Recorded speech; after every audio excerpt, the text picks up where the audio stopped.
Hello everyone, welcome back with the channel. तो अभी recently related 2 movie release होने वाली है, तो इस वीडियो में जानते हैं रिलेटेड 1 की स्टोरी, ताकि आपके रिलेटेड 2 का एक्सपीरियंस और भी बढ़िया हो सके। तो कहानी की शुरुआत 180 एडी में होती है, जहाँ पर एक महान रोमन सेनापति मैक्सिमस डेसिमस मेरेडियस ने रोमन सेना का नेतृत्व करते हुए रोमना के पास एक जर्मन ट्राइब के खिलाफ शानदार जीत हासिल की। युद्ध के बाद मैक्सिमस अपने घर लौटना चाह रहा था, लेकिन तभी सम्राट मार्कस ऑरेलियस ने उसे बुलाया और एक वित्त योजना बताई। सम्राट मार्कस ऑरेलियस ने मैक्सिमस से कहा कि उनका बेटा कॉमेडस रोमन साम्राज्य को चलाने के लिए अयोग्य है। उन्होंने मैक्सिमस को अपनी अंतिम इच्छा बताते हुए कहा कि वह चाहते हैं कि मैक्सिमस उनके बाद रीजेंट बने और रोमन साम्राज्य को पुनः स्थापित करें। यह सुनकर मार्कस ऑरेलियस के बेटे कॉमेडस का गुस्सा फूट पड़ा और उसने गुप्त रूप से अपने पिता की हत्या कर दी और खुद को नया सम्राट घोषित कर दिया। कॉमेडस ने मैक्सिमस से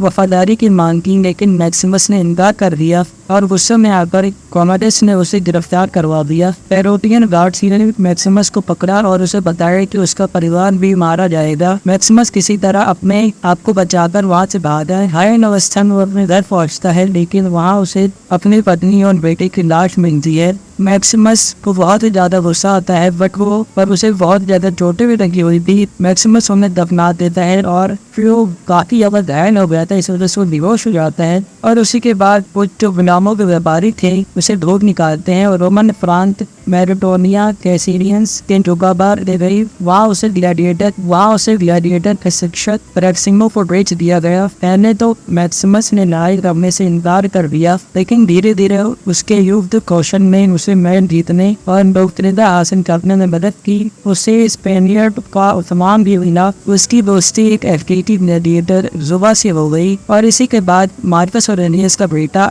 अपने पिता की याद में और जो पूरी रोम की जनता भी उनको अपने तरफ करने के लिए 150 दिनों का ग्लैडिएटर गेम्स का आयोजन करता है। और यह सुनकर प्रोक्सिमो ने मैक्सिमस को बताया कि वह भी एक ग्लैडिएटर था जिसे मार्कस ऑरेलियस ने मुक्त किया था। उसने मैक्सिमस वो सलाह दी थी, बाद भीड़ का समर्थन दिए थे। प्रोक्सिमो अपने ग्लैडिएटरों को रोम के कॉलिसियम में लड़ने के लिए ले गया। मैक्सिमस ने नवाब फोर्स हेलमेट पहना और लड़ाई के लिए तैयार हो गया और उसने अपनी टीम से जीत दिलाई और काफी ज्यादा लोग उसे पसंद करने लगे। कॉमेडस और उसका भतीजा लूसियस उसे बधाई देने के लिए आए। लूसियस को देखकर मैक्सिमस ने कॉमेडस पर हमला नहीं दिया। कॉमेडस ने उसे अपनी पहचान बताने का आदेश दिया। मैक्सिमस ने हैंगर उतारकर अपनी पहचान बताई और बदला लेने की घोषणा की।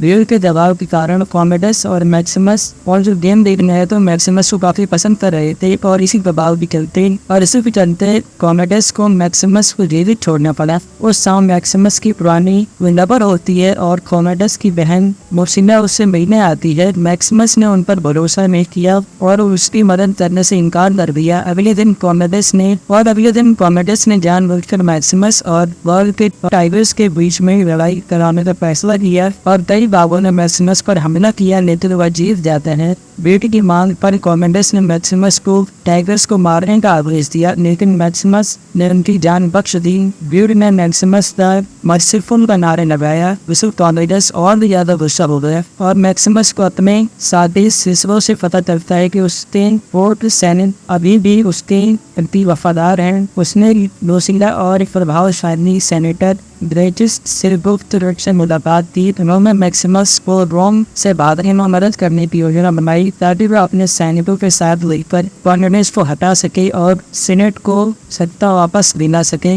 लेकिन पेरोटियन गार्ड्स ने ग्रेटिस को गिरफ्तार कर लिया और जो मैक्सिमस की बहन थी और फिर मोशिका ने रात में मैक्सिमस से मिलकर भागने की व्यवस्था की। और लेकिन कॉमेडस को शक हो गया जब लूसिना का बेटा लूसियस मासूमियत से सारी पर संदेश देता है। कॉमेडस ने लूसिना और लूसियस को धमकाया और पेरोटियन गार्ड्स को ग्लैडिएटर बैरक पर हमला करने का आदेश दिया। प्रोक्सिमस और उसके लोग मैक्सिमस को भागने में मदद करते हुए अपनी जान गंवा देते हैं। आखिरकार मैक्सिमस पकड़ा जाता है और आखिरकार मैक्सिमस पकड़ा जाता है और कॉमेडस ने उसे चुनौती दी थी वह कॉलिसियम में उससे लड़कर जनता की स्वीकृति वापस पाए, लेकिन मुकाबले से पहले कॉमेडस ने धोखे से मैक्सिमस को चाकू मार दिया। अपनी चोट के बावजूद मैक्सिमस ने मुकाबले में कॉमेडस को और मैक्सिमस ने मुकाबले में कॉमेडस को निहत्था कर दिया था पर मैक्सिमस धोखे से एक चाकू निकालते हैं और मैक्सिमस की गर्दन में घुसा देते हैं और इसी के साथ मैक्सिमस की मृत्यु हो जाती है। मरते समय मैक्सिमस ने राजनीतिक सुधारों, अपने ग्लैडिएटर साथियों की मुक्ति और ड्रेचस की सीनेट के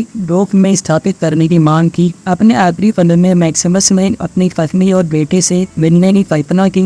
उसके दोस्तों और सहयोगियों ने उसे रोम के एक सच्चे सैनिक के रूप में सम्मानित किया और उसके शरीर को अखाड़े से बाहर ले गए। उस रात दुबा ने वनीसियम जाकर मैक्सिमस की पत्नी और बेटी की मूर्तियों को उस जगह पर दफना दिया जहां उसकी मृत्यु हुई थी। और इसी के साथ ग्लैडिएटर 1 की स्टोरी समाप्त होती है।